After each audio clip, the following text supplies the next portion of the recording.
नमस्कार। लंका जल चुकी थी। रावण को महाबली हनुमान की शक्ति का अंदाजा भी हो गया था। लेकिन कहानी का सबसे भावुक और निर्णायक मोड़ वो तो अब आना बाकी था।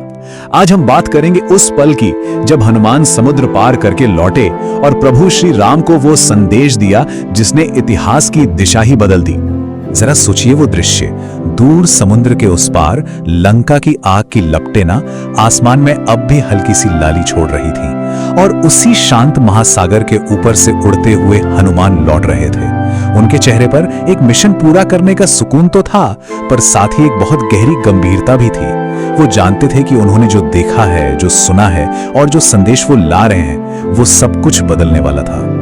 और जैसे ही वो वापस पहुंचे, चारों ओर जो वानर सेना कब से बेचैनी से इंतजार कर रही थी, उनकी वो प्रतीक्षा मानो जश्न में बदल गई। हर तरफ शोर, लेकिन हनुमान की वो खामोश और गंभीर आंखें, उन्होंने जैसे सब कुछ रोक दिया। उस एक नजर से सब समझ गए थे कि खबर बहुत बड़ी है। देखिए, वानर सेना के लिए तो ये एक बहुत बड़ी जीत थी। उन्हें लगा कि हमारा काम सफल हो गया। चारों तरफ जय श्री राम, जय हनुमान के नारे गूंज रहे थे। हर कोई जश्न में डूबा था। पर हनुमान इस सब से बिल्कुल परे थे। उनकी नजरें तो भीड़ में बस एक ही इंसान को ढूंढ रही थी, वो इंसान जिनके लिए ये संदेश जिंदगी और मौत का सवाल था। और फिर वो पल आया। पूरी भीड़ एकदम शांत हो गई।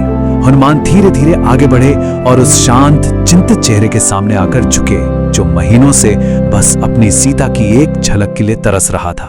श्री राम की आंखों में हजारों सवाल थे, पर उन्होंने कुछ कहा नहीं। पूरी की पूरी सेना ने जैसे अपनी सांसें रोक ली थीं। और तब हनुमान के मुंह से वो शब्द निकले, प्रभु, मैंने माता सीता को खोज लिया है।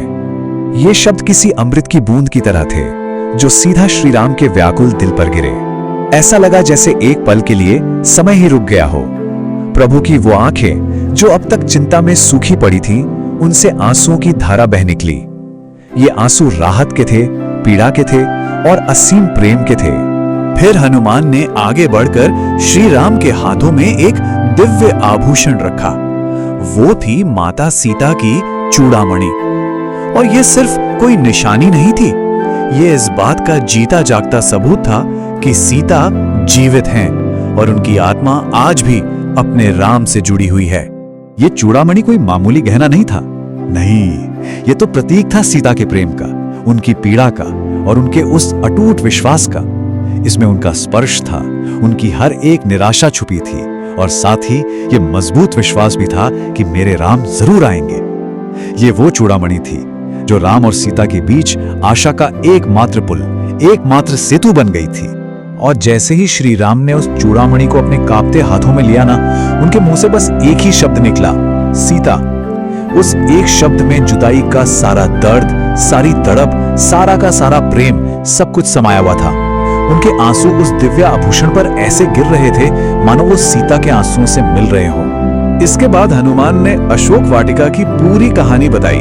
उन्होंने बताया कि कैसे माता सीता उन राक्षसियों के घेरे में हैं, हर एक पल, हर एक सांस बस श्री राम का नाम जपते हुए दिन काट रही हैं। कि उनकी आंखों में पीड़ा तो बहुत है, लेकिन दिल में सिर्फ और सिर्फ अपने प्रभु का इंतजार है और अटूट प्रेम है।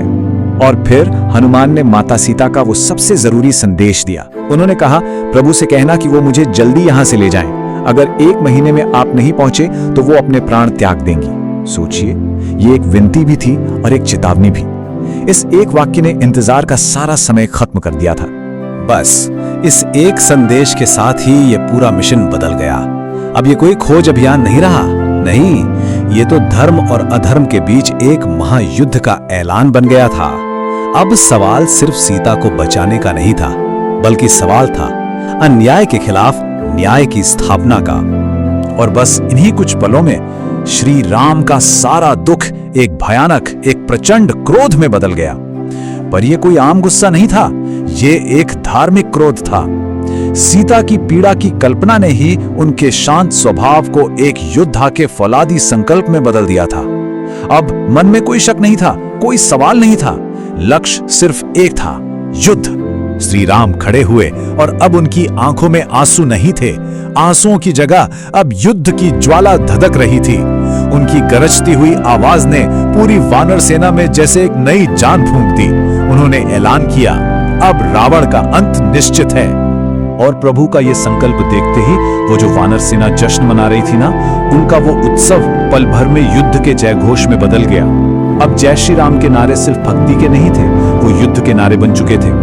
हर एक वानर की आंखों में अब लड़ने का संकल्प था। वो जो शांति से इंतजार कर रहे थे, अब वो भयंकर युद्ध की तैयारी में बदल चुका था।